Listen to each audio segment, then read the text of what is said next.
Passado, então, esse período que a gente está terminando, né? Hoje se encerra, então, esse período do Carnaval. Amanhã a gente vira a página, começa um outro período muito rico dentro da Igreja Católica, muito profundo, na qual a gente quer discutir, então. Esse é o tema do programa de hoje, né? Quarta-feira de cinzas, a quaresma, esse tempo oportuno de oração e penitência. A gente quer entender um pouco mais sobre esses eventos, vamos dizer assim, né? Eu acho que a gente deve começar essa parte da nossa conversa, Padre Wander, antes ainda da gente entender o que é a quaresma, o que é a quarta-feira de cinzas, como a gente bem vive essa data, vamos começar a entender um pouco assim. Bom, a quaresma antecede o período da Páscoa, isso todo mundo sabe.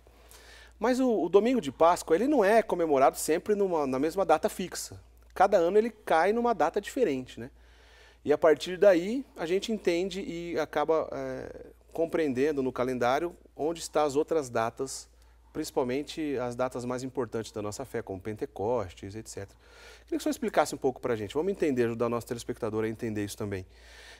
Como que a gente calcula a data do domingo de Páscoa e a partir daí saber que quarta-feira vai ser a quarta-feira de cinza, onde vai começar a quaresma? Bom, para nós católicos, nos recordamos agora que no domingo da solenidade da Epifania do Senhor, no início da Santa Missa, ou logo após o Evangelho foi lido, foi proclamado nas nossas paróquias, nas nossas comunidades, a chamada proclamação solene das datas litúrgicas, do ano litúrgico. Essa festa Epifania lá no comecinho de janeiro, né? Exatamente. Normalmente o primeiro domingo de janeiro. Certo. Primeiro domingo de janeiro é a Epifania do Senhor. Certo. A não ser que seja 1º de janeiro mesmo. Mas sendo 2 de janeiro já é a Epifania do Senhor. Entendi. E lá a igreja recorda que o tríduo pascal, o tríduo de seu Senhor, Jesus Cristo, crucificado, morto, sepultado e ressuscitado, é o centro de todo o ano litúrgico. Então a Páscoa é o sol. Tanto que em cada domingo, Páscoa semanal, também se recordam esses eventos em si na igreja. Em torno da Páscoa é que toda a vida cristã se estabelece. E como que isso é calculado, Eric? Sabemos que o nosso calendário ele é judaico-cristão. Certo. Isso, claríssimo. Podemos afirmar sem erro, ok? Nós temos uma herança do antigo Israel. O nosso calendário é judaico-cristão. E como é que se calcula? Através do ciclo lunar. Quer dizer, o elemento que faz a marcação dos tempos litúrgicos foi dado pelo próprio Senhor. É a leitura da natureza. É por isso que Cristo até falava para os fariseus, vós sabeis interpretar a natureza, mas não sabeis interpretar os sinais dos tempos, ok? Certo. Bem, o que acontece aqui, Eric? Como o nosso calendário judaico-cristão ele é marcado pelo ciclo lunar, a Páscoa ela tem a sua data sempre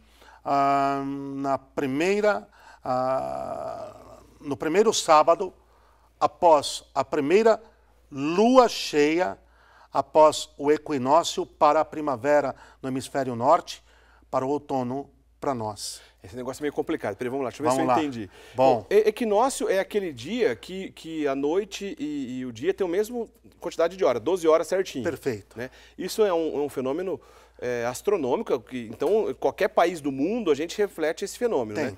Seja no Brasil, na Europa, na Oceania, qualquer país. Geralmente acontece entre 20 e 22 de março. Não é isso? A mudança de estação. Que é a mudança de estação. Os equinócios são as mudanças de estações. Basicamente, dia 20 ou 22 de março, que é o chamado equinócio da primavera para o hemisfério norte. Para a gente aqui no hemisfério sul é o equinócio de outono, não é isso? Então, como é que é? Repete para a gente. Acontece o equinócio e depois... Então, está mudando para a primavera. Certo. Né? Do inverno para a primavera. Vamos pegar o local de origem, certo. A Terra Santa. Certo. Está se saindo do inverno para a primavera. Essa mudança é o equinócio, onde se vira a página. Virando a página do inverno para a primavera. Aí, virou a página, vem a primeira lua cheia. A lua cheia depois do equinócio. Depois do equinócio. Certo. Após essa primeira lua cheia, é Páscoa. Ah, entendi. Após essa primeira lua cheia, é Páscoa. O domingo depois da lua cheia, conta pelo domingo. Sim, o domingo. Então, para nós o dia sagrado é o domingo. né? Não o sábado, hein? Entendi. Né? Então, o primeiro domingo, após a lua cheia, após o equinócio, Isso. é Páscoa. É Páscoa. E a partir daí, as outras datas são calculadas. São calculadas no perímetro, em torno dela. Muito facinho, virou a página. Passou o inverno, chegou a primavera, para quem está em Jerusalém. Ok? Passou a Páscoa, passou o inverno, chegou a primavera. Viramos a página. A primeira lua cheia da primavera. Ok. Após o domingo, após a primeira lua cheia da primavera, é Páscoa, é Pessá. Interessante.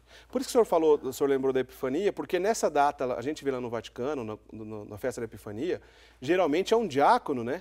Que ao final da celebração ele vem e anuncia essas datas, não é isso? Canta. Não é assim? O diácono canta. Canta? Solenemente. Olha só. Como acontece as calendas de Natal, por exemplo, ali ele canta na Epifania, porque ele situa a nossa vida. Eric, nós vivemos um tempo segundo o ciclo litúrgico. A nossa vida é marcada por aquilo que celebramos. Nós celebramos os mistérios da fé e é em torno dos mistérios da fé que a nossa vida se organiza. Daí que é belo já saber como é que nós vamos viver o ano, porque nós planejaremos a nossa vida em cima das grandes datas nossas. E né? é interessante que no caso da Páscoa, que também coincide para saber que ano, que dia que vai acontecer o Carnaval, não tem como escolher com outros interesses, né? Interesses comerciais, políticos, etc. Não entram aí, porque o que importa é um evento astronômico, né? Só se você disser para a primavera, olha, espere um pouquinho, não chega ainda não, disser para o outono, não chega ainda não, no nosso caso, não tem como. Legal. Isso já está estabelecido pela criação, já é dado natural. Você não pode mudar um dado natural, não tem como. E então é o que é. Chega-se o equinócio, a passagem de uma estação a outra, deu lua cheia e ponto. Coisa muito simples, é muito prática, Eric. É interessante, é simples, prática. É muito prática. E a gente deve realmente buscar esses conhecimentos, porque eu tenho certeza que muitas das pessoas que estão nos assistindo talvez não sabiam que era dessa maneira, que era calculado. Uma maneira simples, mas... Posso colocar uma última coisa? Dizer. Pois não. O Papa Bento XVI, quando era arcebispo de Munique, foi um tempo muito pequeno. O Papa Bento XVI, ele tem uma série de 4 homilias na Catedral de Munique, que fala sobre Deus e a criação.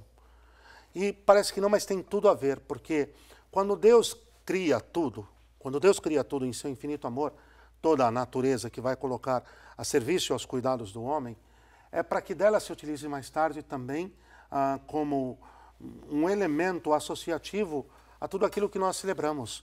Ou seja, a natureza criada por Deus é um aliado nosso na compreensão do mistério da fé.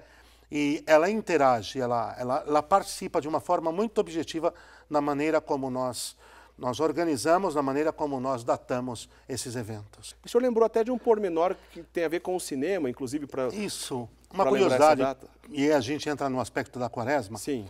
Para todos que assistimos A Paixão de Cristo, que foi produzida pelo Mel Gibson, certo. Ele foi sutil.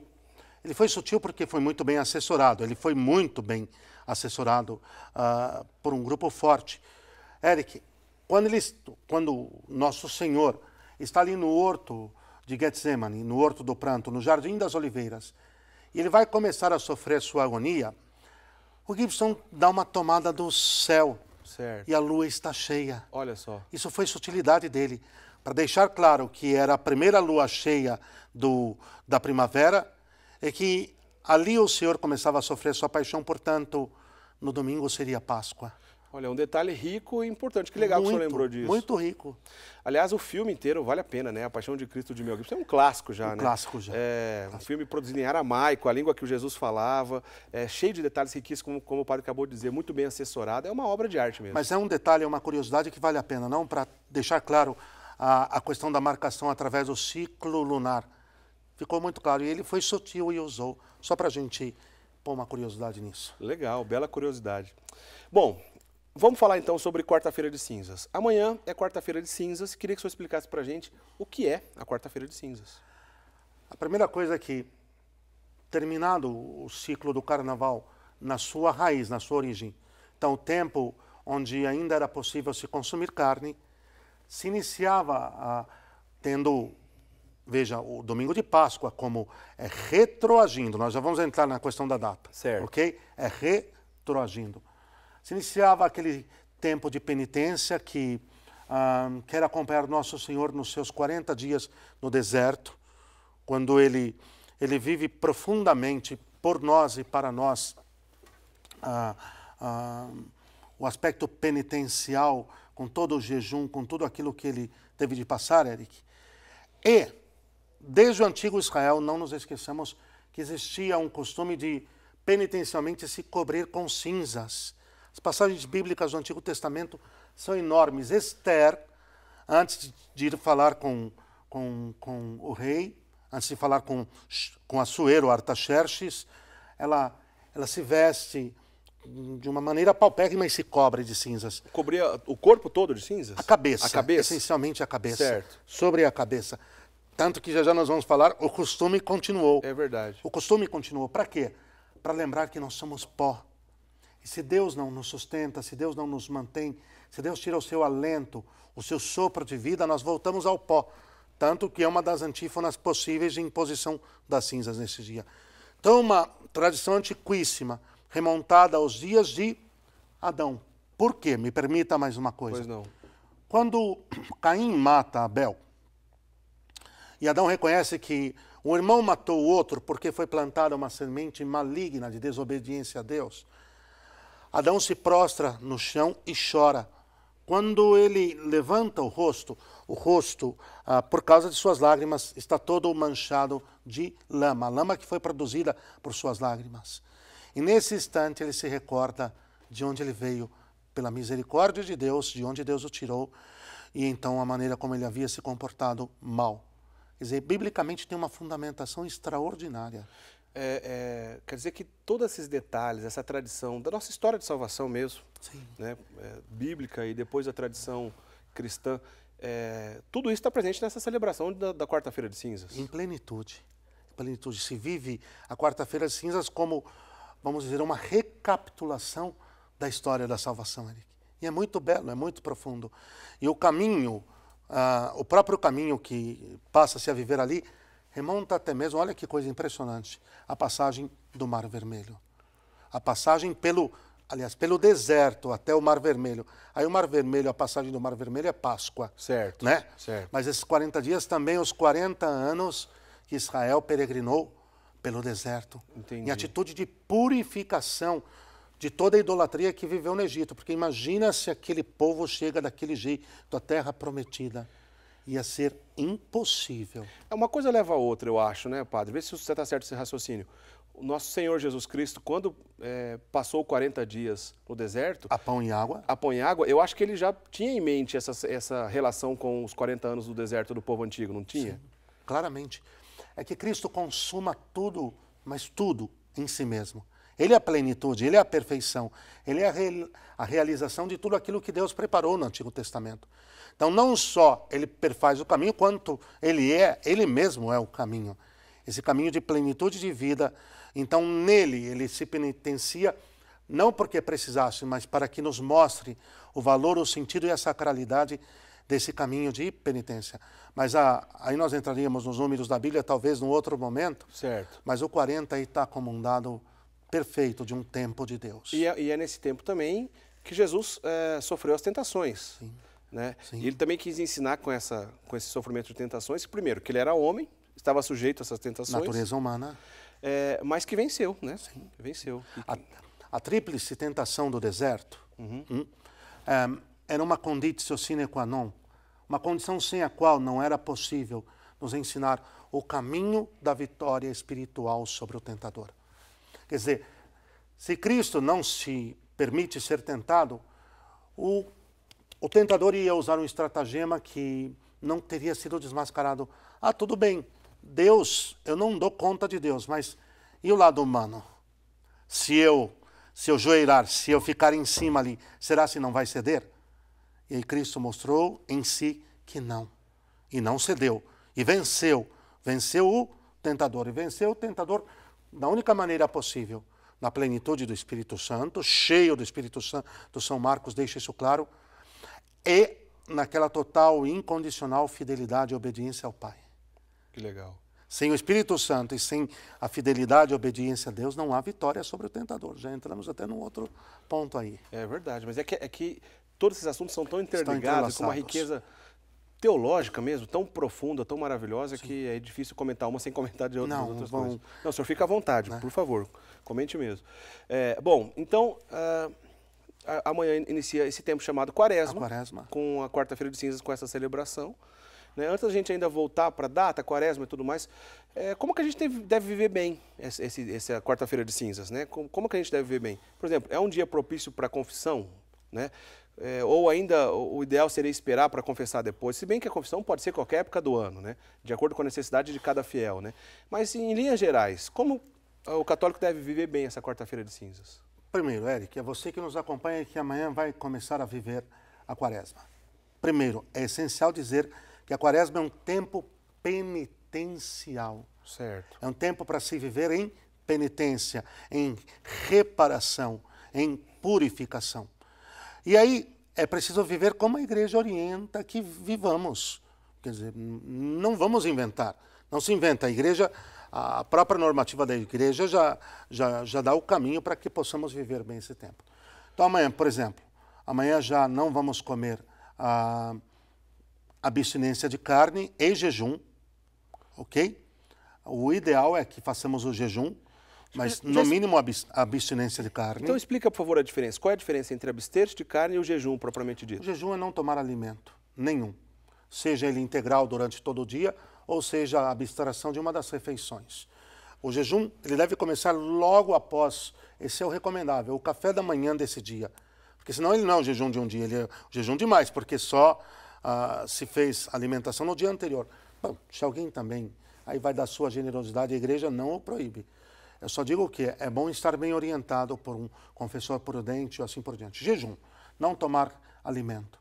E abstinência, não comer aquele alimento específico, ok? Vou tirar jejum, não tomar alimento nenhum. Certo. Abstinência, não. E aqui já temos o alimento específico, que é a carne. Que é a carne. Pelo menos. Entendi. Pelo menos. Mas a recomendação correta para essa quarta-feira de cinzas, aliás, não é só para a quarta-feira de cinzas, são 2 dias no ano, no mínimo, que a igreja recomenda isso, não é, padre? Na verdade, até mais, viu? Até mais. O mínimo do mínimo do mínimo. A quarta-feira de cinzas e a sexta-feira da Paixão do Senhor. Certo. Só que a própria normativa canônica, quando trata disso, ela nos recorda que não se aboliu o costume em todas as sextas-feiras do ano de se praticar a abstinência e o jejum. No mínimo, a abstinência e o jejum para aqueles que já têm um treinamento, já têm um caminho feito e assim por diante. Entendi. Então, nós temos essas duas práticas penitenciais. Nós temos a necessidade de, então, vamos viver a Santa Missa, receber a imposição de cinzas, mas nós temos a necessidade de traçar um plano, e a penitência deve ser por amor, é por amor, sim, não legalismo. É porque nós queremos, por amor, nos entregar ao Pai e então também levarmos todas as coisas a Ele.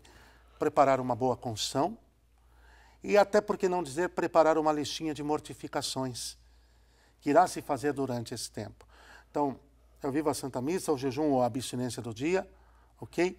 Preparo uma listinha de mortificações e sobre confissão, olha, confissão é confissão, né? Quer dizer, quer começar a Quaresma com uma confissão? Eu acho excelente. Eu acho excelente porque já se tem as graças que são próprias desse tempo e próprias do sacramento da penitência para se começar assim com tudo. Um tempo de purificação. Deus quer tirar de nós tudo aquilo que ainda pertence às trevas, à carne e ao mundo. Bom, só recapitulando então, que fique bem claro a orientação que o senhor está nos ajudando então a entender. Amanhã é dia de jejum e penitência? Jejum e penitência. Jejum é abstinência. E é um dia penitencial por excelência. Certo. Ok? Então, amanhã o correto, o senhor vai dizer das exceções, quem está dispensado desse jejum daqui a pouco, mas o correto, então, é a gente jejuar por quem pode durante todo o dia, que não pode tirar pelo menos uma das refeições. Pelo menos uma das refeições. Não vou almoçar, ou não vou jantar. Pronto. Ou não vou tomar café da manhã. Pronto. Isso é o jejum, né? E a abstinência é nas refeições na qual a gente vai comer, retirar a carne. Todos estamos santamente obrigados a não consumir carne no dia de amanhã. Então, a recomendação é que aqueles que não estão dispensados, que façam as duas coisas, é isso? Perfeitamente. Tá certo.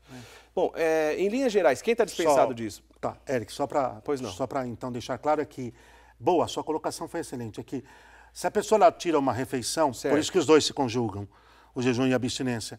Na refeição que ela optou por fazer, por exemplo, o jantar, Certo. ela também não vai comer carne no Entendi, jantar. Então, entendi. conjugou os dois. Ela fazendo as viveu duas o coisas. jejum e ela viveu a abstinência quando foi se alimentar. Bom, isso a gente deve fazer na quarta-feira de cinzas, depois a gente vai repetir na sexta-feira santa, mas como o senhor disse, a recomendação também não extingue, por exemplo, todas as sextas-feiras. Né? Se pudesse fazer, seria excelente. Sim, sim. Bom, ok. E o senhor disse dali de uma listinha de mortificações. Aí é uma listinha de coisas que a pessoa, de repente, pode deixar de fazer, aumentando, vamos dizer assim, essas penitências. Dá um exemplo de algumas mortificações que a pessoa pode fazer. Tá, a primeira coisa é entender o que é uma mortificação. Vamos lá. Quer dizer, a pessoa pode estar se perguntando aí em casa nesse momento, mas, padre, se a graça de Deus nos salvou, se o amor de Deus é gratuito, por que fazer mortificação? Fazer mortificação exatamente para isso, para que nós continuemos caminhando na graça de Deus, no amor do Senhor, porque a nossa carne trai. A nossa carne trai. O próprio Senhor Jesus disse, o espírito está pronto, a carne é fraca. E aí você tem uma lista de, vamos dizer, de algumas atitudes muito práticas que mortificam o que há de carnal em nós.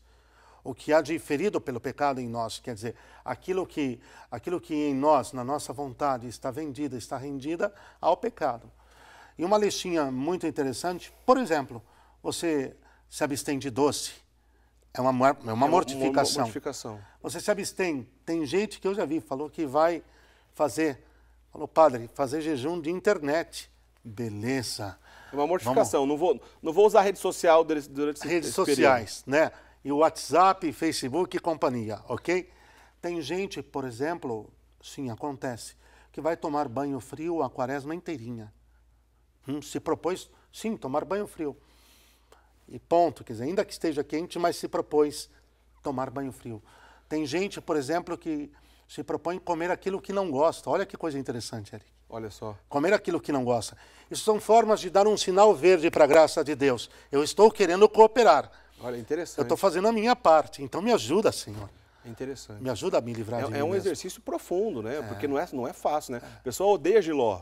Vou comer jiló na quaresma, né? Não é fácil uma atitude dessa. Aliás, agora há pouco o senhor disse aí de redes sociais, eu acho que teve gente lá em casa que deve ter até torcido o nariz, né? Como é que vai conseguir ficar 40 dias sem acessar, por exemplo, o Facebook, etc, né? Mas se isso você, de repente, pode usar com o proveito espiritual, aproveita o desafio, né? A exceção, quer dizer, os que no trabalho têm que trabalhar com a ferramenta é outra coisa, hein? Claro. Foge à sua decisão pessoal. Estou dizendo isso em nível privado. Por quê? Porque tem que mortificar, porque nós vamos nos tornando reféns da matéria, nós vamos nos tornando reféns da nossa carne e assim por diante. Eu prefiro uma lata de doce de leite a 1 quilo de jiló, sinceramente falando. Não é? Claro. Hein? Qual dos dois você prefere, Eric? Se bem que eu gosto de jiló, viu, padre? Sabe que eu estou chegado em jiló? Não, eu detesto jiló, me desculpem, mas eu detesto jiló. Olha, só para que não tenha nenhuma confusão. Uma coisa é aquilo que a igreja recomenda, jejum e abstinência. E abstinência. Essa é a recomendação. Essas outras coisas que a gente estava dizendo, as mortificações, não é uma recomendação da igreja. Você não vai encontrar nenhum documento oficial da igreja dizendo, olha, não usar o Facebook durante a quaresma. Não é isso que a gente está dizendo. O padre está dizendo que acrescentando essas obras, na verdade essas mortificações, acrescentando essas atitudes, tudo isso, seja tirar um refrigerante, tirar um doce, etc., ou ficar sem usar, de repente, a internet, uma dessas atitudes como obras para bem viver essa quaresma e a gente ter mais condições de aprofundar naquilo que é espiritual, ao contrário do que é carnal na nossa vida, não é isso? Então, sem dúvida, e vale ressaltar ainda que a tradição da igreja, toda a tradição espiritual da igreja, é uma tradição penitencial e de mortificação, mortificativa. Todos os santos e os grandes autores espirituais. E vale dizer que nós também olhamos a vida presente, num certo sentido, como um deserto, pelo qual estamos passando dentro. Não somente, mas num certo sentido sim. Por isso, demandamos essa purificação. Para que o máximo possível possamos nos preparar para o momento do nosso encontro com o Senhor, é claro, para estarmos purificados, para estarmos prontos para esse momento. E a mortificação tem um papel extraordinário, porque ela nos corrige, Eric. É verdade. A mortificação nos corrige isso. Eu vou lançar um desafio. Você que ainda não experimentou, experimente. Fazer algumas dessas mortificações em sintonia com a tradição espiritual da igreja e, ao final de tudo, responda se valeu a pena ou não. Então, fica aí o convite para você que não pensou ainda que mortificação pode fazer nessa quaresma, lembrando que a mortificação é uma coisa pessoal, de acordo com a sua realidade. Mas o jejum e a abstinência na quarta-feira de cinza, não. Esse é para toda a igreja. Nós falamos que o senhor ia contar para a gente quem está liberado do jejum e da abstinência, né? Quais são as pessoas que não precisam fazer e quais são essas condições? Vamos começar então pelo aspecto positivo. Quais são os que estão obrigados, né, a fazê-lo? Todo fiel batizado, claro, todo batizado, para a abstinência, entre 14 e 60 anos. Então, a menos de 14 anos e mais de 60 anos, está liberado da abstinência. Isso, ok? A abstinência, lembrando que não vou comer carne na quarta-feira, estou me abstendo de carne. Essa é a abstinência da quarta-feira cinza. E também ressaltar que está liberado não é estar impedido. Ah, ok. É diferente, não é? Quer dizer, não tem obrigação, mas o que o amor motivar. Se quiser, pode. Pode.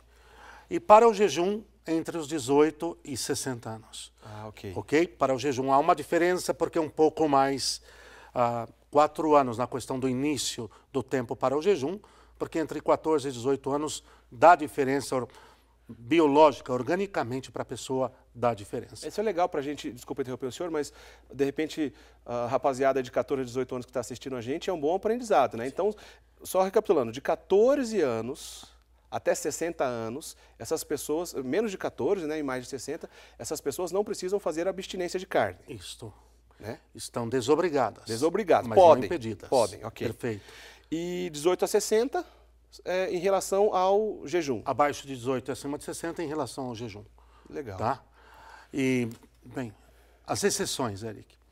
É claro que é preciso tomar muito cuidado com o que chamamos de exceção, que daqui a pouco a exceção vira regra. Entendi. Daqui a pouquinho, né? A gente gosta de dar um jeitinho meio que brasileiro, sabe? Né? Então, as exceções para os enfermos que necessitam tomar alimento, e não é todo tipo de enfermidade, é interessante, hein? Certo. Para os enfermos que necessitem tomar alimento. Certo. Quer um exemplo? Eu estou com muito bem, concretamente falando, eu estou com o pé quebrado. Não me venha dizer que não dá para fazer abstinência ou jejum. Que dá, né? Ok? Que dá. A verdade é essa, mas vai atrapalhar a cicatrização, vai atrapalhar, não vai atrapalhar, isso clinicamente falando não vai, é um período estrito. Então, os enfermos, as gestantes, precisam estar muito bem orientadas, mas as gestantes... As gestantes estão dispensadas, então, sim, disso. As gestantes durante... bom, está claro já, as gestantes. Também, nós temos aí as idades que nós já colocamos, os trabalhadores que necessitam de um grande dispêndio de força física e assim por diante para si. Uma coisa é quem trabalha no escritório digitando. Outra coisa é um boia fria. Que precisa de muita força física para trabalhar. Que às 4 da manhã ele vai começar a cortar cana, embora hoje tem muito maquinário, mas vai lá. Ali às 7 da manhã ele cai como a síncope, ele cai duro. É verdade. Né? Aqueles que necessitam de um grande esforço físico. Está por aí, Eric. Legal. Mais do que isso é relaxar, ok? Eu acho que vale lembrar que a gente está dizendo tudo isso, gente. O programa Eclésia, a gente discute catolicismo, doutrina da Igreja Católica. Estamos falando para os católicos. Estamos falando para os católicos, exatamente. Isso. Então é isso que eu queria lembrar, né? Para todo católico batizado, principalmente você que quer viver bem a tua fé, que quer ver bem o teu dia a dia como católico, né? Se você, de repente, que está assistindo e não é católico, saiba que a gente está dizendo isso para todos os católicos, mas quem sabe se de repente você ficou interessado, é uma boa oportunidade de você se tornar católico também, né? Seja bem-vindo, você pode se tornar católico, nada o impede. Então, isso é voltado para os católicos e especialmente esses católicos que querem viver bem e ser fiel aos ensinamentos da igreja. Posso dar um exemplo prático? Pois não. Certa ocasião, não aconteceu comigo, mas com um sacerdote, né, irmão de ministério, ele orientava um médico, e o médico resolveu fazer jejum naquele dia. E naquele dia ele era chefe de equipe de uma cirurgia arriscadíssima, se eu não me engano, cardiológica, do coração. Certo. E lá pelas tantas, com um certo tempo de presença no centro cirúrgico, de operação, começou a ter vertigem. Puxa. Pediu, claro, só que a equipe é grande, pediu para um outro assumir a coordenação, a liderança de equipe. trabalho. Saiu, correu lá no refeitório para comer alguma coisa, tomar, sei lá, um achocolatado, alguma coisa assim. E depois comentou com o seu diretor espiritual, que era um homem reto. E tomou uma bronca daquelas. Um puxão de orelha daqueles. Olha só. Porque você colocou, nesse sentido, foi imprudente, porque poderia ter colocado a vida do seu paciente em risco. Isso vale para outra realidade de profissão, por exemplo, um motorista, um piloto de avião, Perfeito. alguém que Bem requer dilatado atenção, também. etc. Perfeito, tal e qual. Exatamente isso, quer dizer. Apesar de ser uma coisa séria, não é uma coisa de matar ou morrer, né? Se você precisa, por favor, não faça o jejum. Né? É sério, mas tem que ter discernimento. Exato. Tem que ter prudência. E ainda sobre as mortificações, vale aqui um conselho. Para que tudo tenha valor, é preciso que, espiritualmente falando, não se propagandeie, não nesse sentido. Então, a melhor coisa do mundo aqui, a dica que eu dou é essa. Não fique falando sempre das mortificações que você está fazendo. Guarda para você mesmo. Para não esvaziar o mérito. Legal. Exatamente, para não criar algum tipo de exibicionismo. Alguma coisa tipo, pô, eu sou bom. Você viu como eu sou bom? Senão a pessoa, de repente, vai optar por não comer carne durante os 40 dias. Chega na churrascaria, abram alas, eu não como carne, estou aqui na churrascaria. Já não sou legal, né? E Cristo falou, quando jejuares, lava e perfuma a tua cabeça, meu querido, de maneira que ninguém perceba que você está jejuando. Legal. De tal forma que o vosso Pai, que está no céu, que vê o que está escondido, te dará a recompensa. É nesse sentido mesmo, Eric. Legal, muito bonito, muito profundo. Né? Enfim, mais uma vez, a gente lembra, é um tempo rico demais para a nossa fé, vamos bem vivenciá-la. Agora quero dizer o seguinte, padre, bom, ok, amanhã é quarta-feira de cinzas, começa a quaresma, mas todo esse clima que envolve a quaresma, a gente vai, por exemplo, às celebrações durante a quaresma, não tem o glória, omite-se o glória, não é tempo de cantar o glória, que a gente vai cantar depois lá no sábado santo, né, na vigília.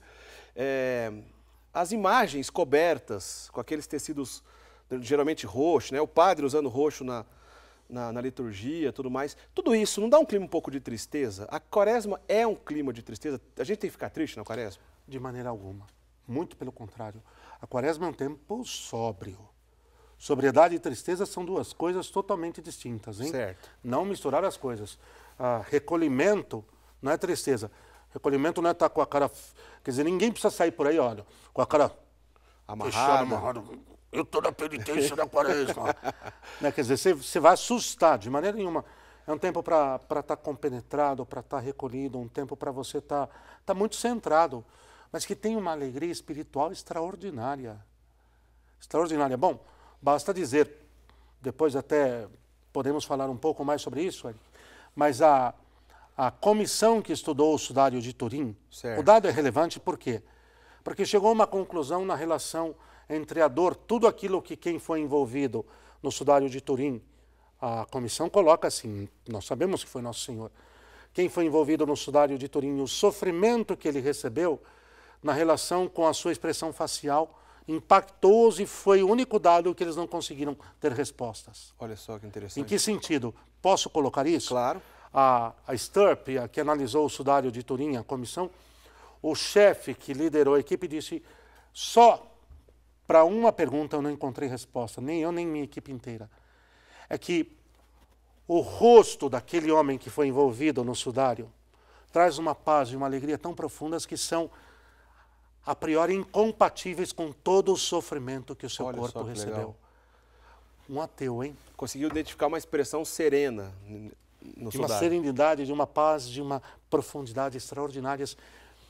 E isso mostra um dos paradoxos, ou seja, aquilo que aparentemente é totalmente ao contrário, mas que pelo mistério e a graça de Deus, no catolicismo se une a morte, a vida, a dor e a alegria, a penitência com essa serenidade, Eric. Então não tem nada de tristeza, não, muito pelo contrário. Se tem um tempo que nos recapitula em Deus, é o tempo da quaresma. As pessoas mais profundas que eu conheço é as que nesse tempo estão exuberantes na sua maneira de se apresentar.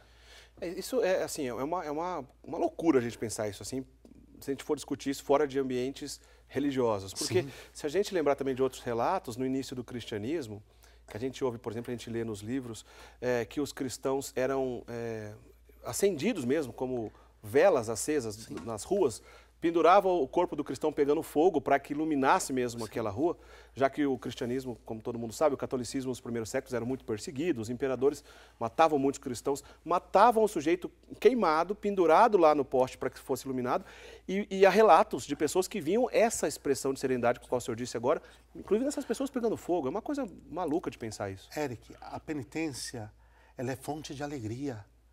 Por quê? Porque ela confere a nós uma efetiva, uma real liberdade interior. A penitência ela nos cura, ela nos recapitula em Deus. A penitência nos coloca realmente numa condição de beleza espiritual extraordinária.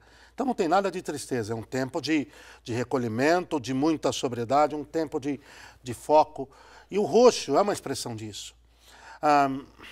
Posso dizer uma coisa? Claro. Padre Paulo Ricardo, certo. eu já vou citar, ele diz uma coisa que eu gosto muito, que uma vez ele foi questionado porque ele sempre usava batina preta. Porque ele disse, essa batina é a minha mortalha. Eu morri para este mundo. Eu morri para a carne, eu morri para o pecado. Então o roxo é uma dessas expressões de morrer para as obras carnais. Olha, obras da carne, em São Paulo os Gálatas, para nascer para as obras de Deus. Por isso é que após o roxo, qual é a cor que vem? Depois do tempo litúrgico? Isso. Não sei qual é a cor que vem. O branco? O branco, claro. Ah, ok. O branco. Claro, que no Sábado Santo já está ali Claro, o branco presente. Entendi. Claro. É verdade.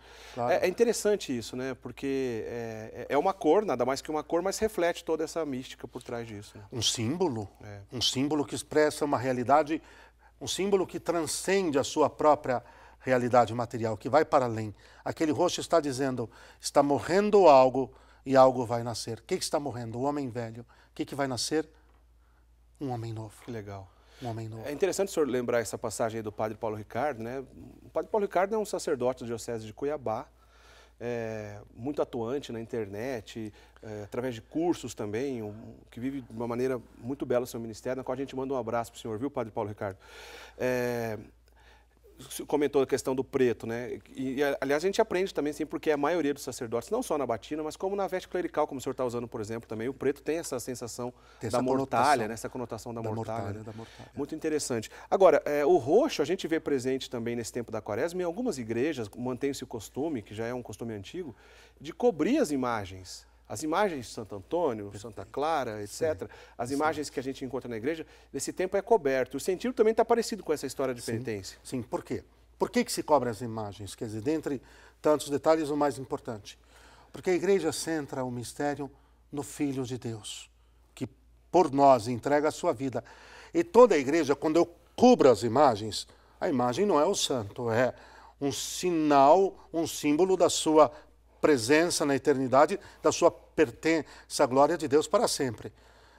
Desculpa, querido, se você não entendeu ainda que aquela imagem, eu estou falando isso aos nossos irmãos separados, não é a pessoa, está na hora de começar a entender, hein? De ter algum conceito um pouco mais claro de antropologia e assim por diante.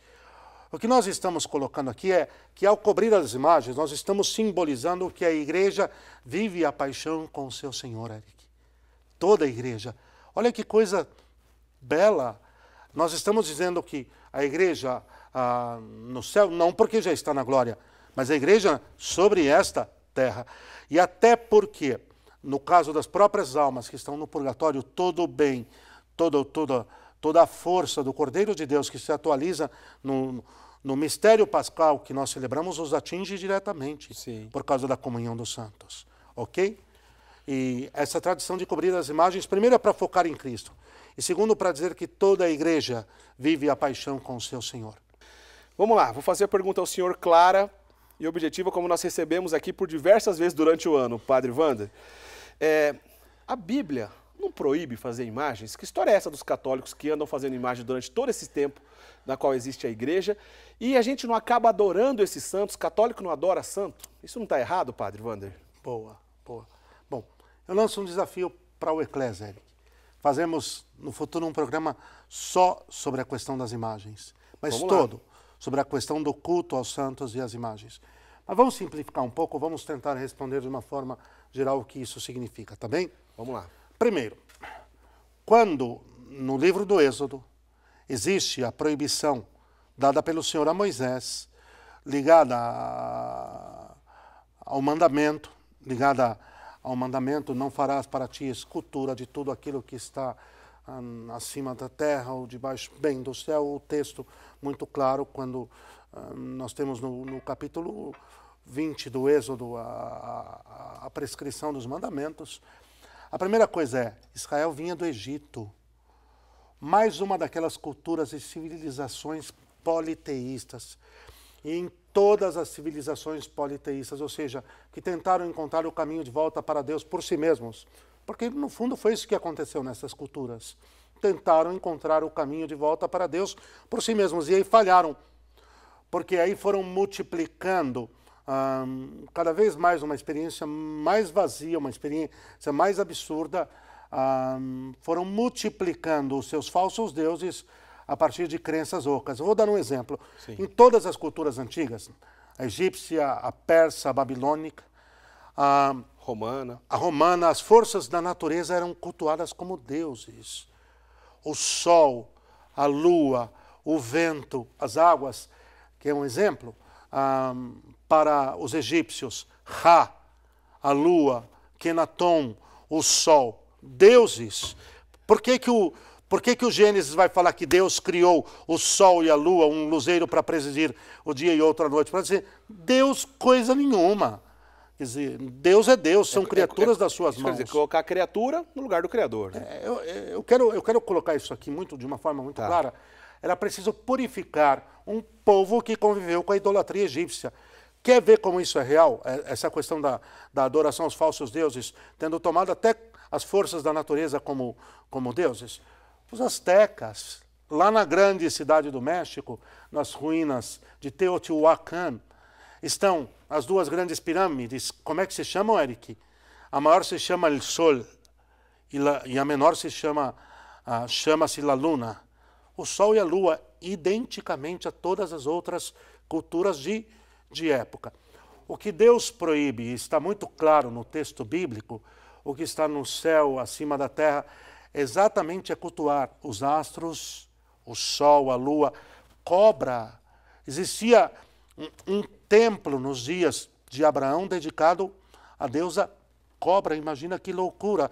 E a mesma coisa com os astecas, com Atlatzil, o templo da serpente emplumada.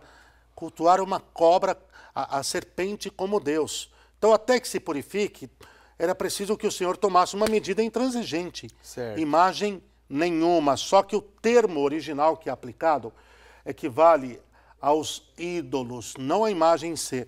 O que consta, por exemplo, nos tratados dos padres da igreja em consonância com o Novo Testamento, são dois termos distintos. Uma coisa é um eidolon, aquilo que quer tomar o lugar de Deus. Outra coisa é a esfirgia. São Paulo diz que Cristo é a esfirgia tuteu, a imagem de Deus. Cristo é a imagem de Deus. Tanto é que, muito mais tarde, e aí já no livro dos Reis, capítulo 6, o próprio Senhor vai liberar o embelezamento do templo com os dois querubins.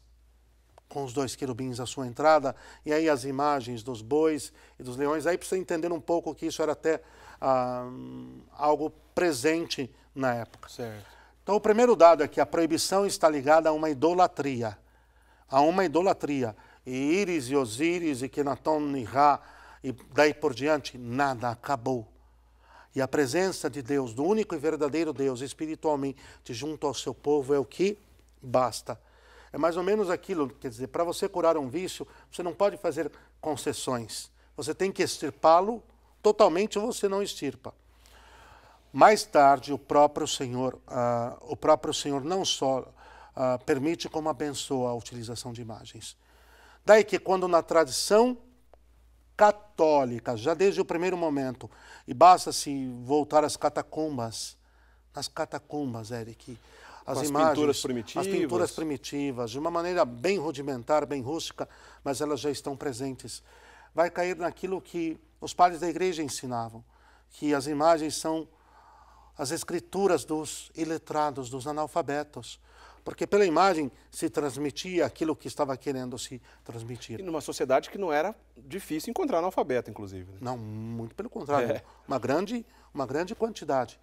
E daí que desde um primeiro momento o culto de veneração aos santos e de utilização das imagens, diga-se aqui, veneração, dulia, não latria. Latria, adoração só a Deus.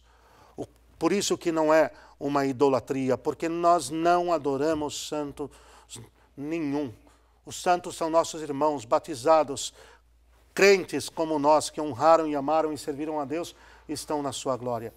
E as imagens são sacramentais. Eu não vou reduzir também aquela coisa, você não tem uma fotinha aí no seu RG? Não vou por aí não, porque vai dar errado. Esses tempos eu vi um dos nossos irmãos separados falando num programa, não, mas eu não me ajoelho diante da fotinha do meu RG. Eu falei, calma lá, meu querido. Não vamos entrar nem por aí que vai dar errado. Entendi. A verdade é que as imagens são sacramentais. Elas nos remetem a uma verdade espiritual, uma verdade sobrenatural, que está para muito além delas. Abençoada e autorizada pela Igreja desde um primeiro momento, com fundamento bíblico. A proibição é quanto à idolatria. Os santos não se colocam no lugar de Deus, mas são seus servos, são criaturas suas, e para ele apontam, Eric. E é bem legal a gente fazer essa diferenciação dos cultos, que quando a gente lembra de um santo, ou como um exemplo, ou mesmo da Virgem Maria, nunca é esse culto que o senhor chamou corretamente de latria, né? Lá onde vem a palavra idolatria, aplicando latria a um ídolo, né? O que vem a ser idolatria. Então, latria, o culto só a Deus. Dulia, como o padre disse, esse culto de veneração, respeito aos santos. Apenas para Nossa Senhora que tem uma diferença, que é a hiperdulia. Uma hiperdulia. Que é, vamos dizer assim, um respeito ao extremo. Uma grande veneração. Legal. Uma veneração acima de todas as outras em relação a ela. Então, meu querido, é preciso estudar um pouco de história, entender o que aconteceu no passado, por que se deu a proibição ali, e logo na sequência a reconstrução da importância de se utilizar a imagem como apoio à compreensão do mistério de Deus. Muito interessante. Olha, não foi a primeira vez que nós respondemos sobre isso, diversas vezes já respondemos e provavelmente não será a última. A gente volta nesse assunto em outros momentos oportunos. Vamos lá, então, vamos gastar esses últimos minutos que a gente está aqui no restinho do nosso programa, para a gente botar alguns outros pontos aqui relacionados ainda à Quaresma. Bom, desculpa aí, mas é que eu não me aguento. Tá certo, tá certo. Me controlo. Tá certo.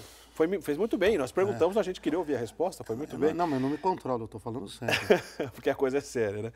Vamos lá, Padre Wander, Quaresma é um tempo litúrgico, né? A igreja dividida em tempo litúrgico.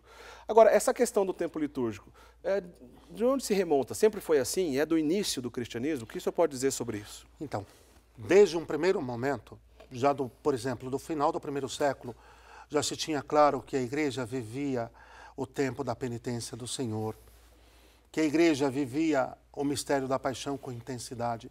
Agora, as formas litúrgicas, a estruturação em tempos, realmente, isso vai começar ali pelo século IV.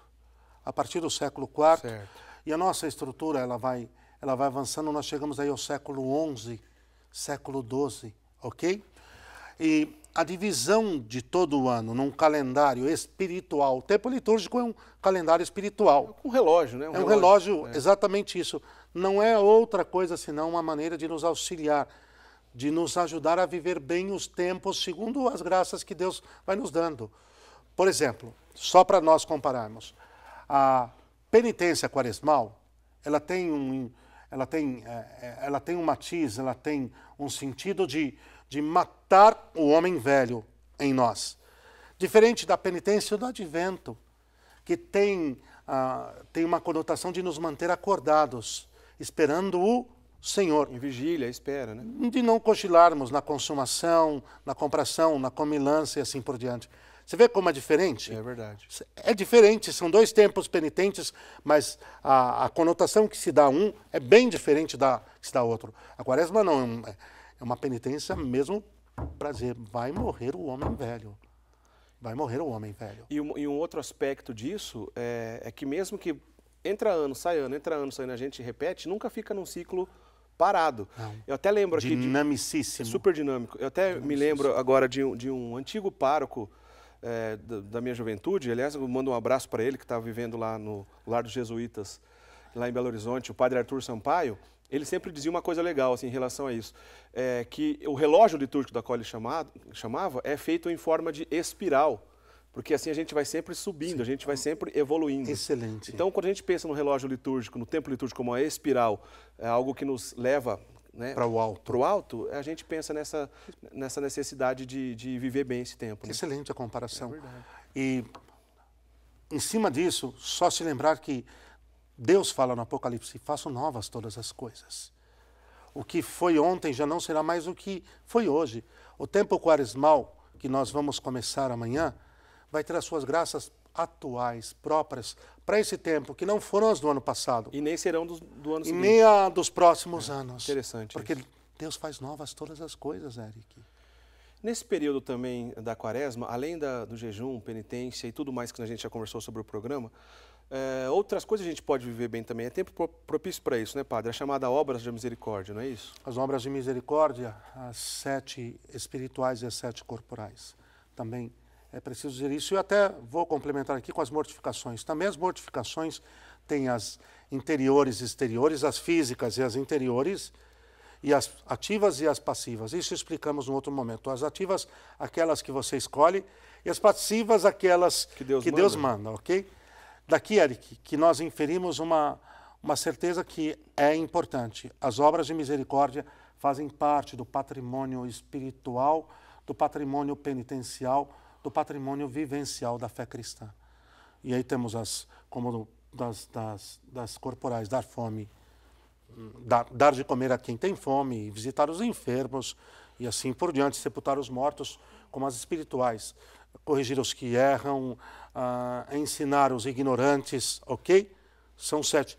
Eu conheço uma família, posso dar uma sugestão? Claro. Que desenhou numa espécie de um cartão, de uma cartolina e colocou na parede, no calendário da quaresma, as obras.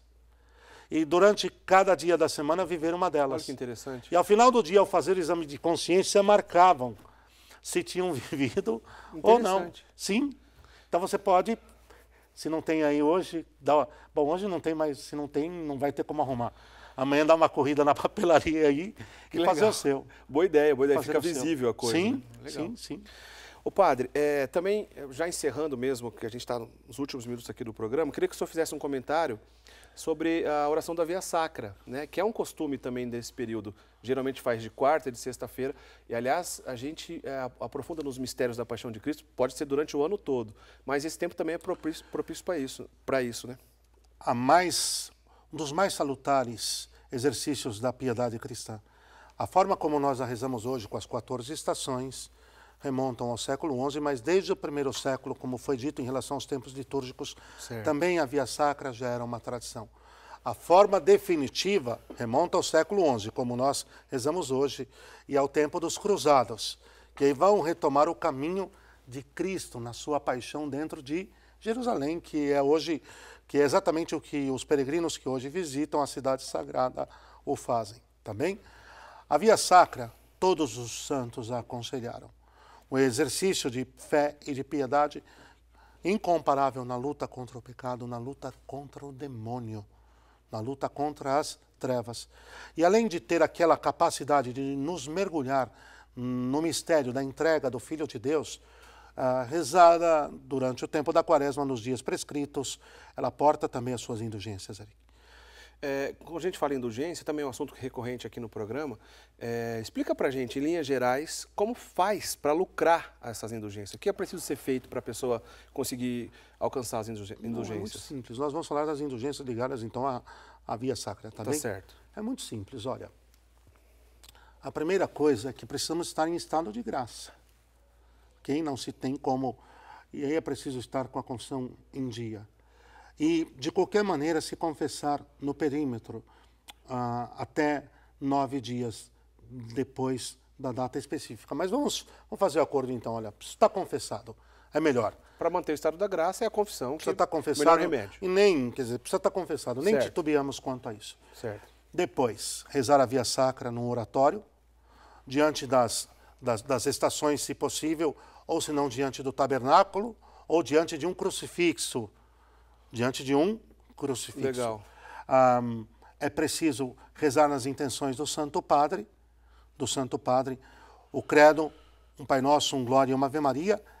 E ainda, se você quiser enriquecer, se possível, Eric, porque nem sempre é porque é dia de semana, se você quiser enriquecer com a Santa Missa e a comunhão nas intenções do Papa, ok? Nem sempre porque algumas pessoas, não porque o querem, mas não conseguem ir à Santa Missa. Não tem disponível. Exatamente região, isso, etc. os tempos não... E a Via Sacra torna-se ou no oratório, ou diante das estações, ou diante de um crucifixo. Então, a confissão, Certo. a própria oração da Via Sacra, ok? Nas intenções do Santo Palio, o credo, o Pai Nosso, o Glória e Ave Maria, e, se possível, a Santa Missa com a comunhão nas intenções do Papa. Porque as indulgências, a Igreja recorre aos méritos eternos de Cristo, em socorro à nossa fragilidade humana, dos pecados que já foram perdoados na confissão, porém, a indulgência ela vai terminar esse serviço, vamos dizer assim. Quer dizer, toda a reparação que você deveria ter feito do mal que você plantou. Então, vou dar uma outra imagem, uma imagem de São João Crisóstomo, Eric. Todo o joio que você plantou, você deveria plantar trigo para afogá-lo. Você foi lá e não deu tempo, não conseguiu. Você já está perdoado de ter plantado o joio. Aí Nosso Senhor, a Virgem Santíssima e os santos emprestam todo o trigo deles para você sufocar o joio que você plantou. Legal, ficou claro. Assim. Você está perdoado de ter plantado o joio, mas não teve tempo de reparar com o plantio de trigo. As consequências ficaram lá, mas o próprio Nosso Senhor Jesus Cristo empresta. Essa imagem dele é muito bacana. Legal, bacana. Muito bacana.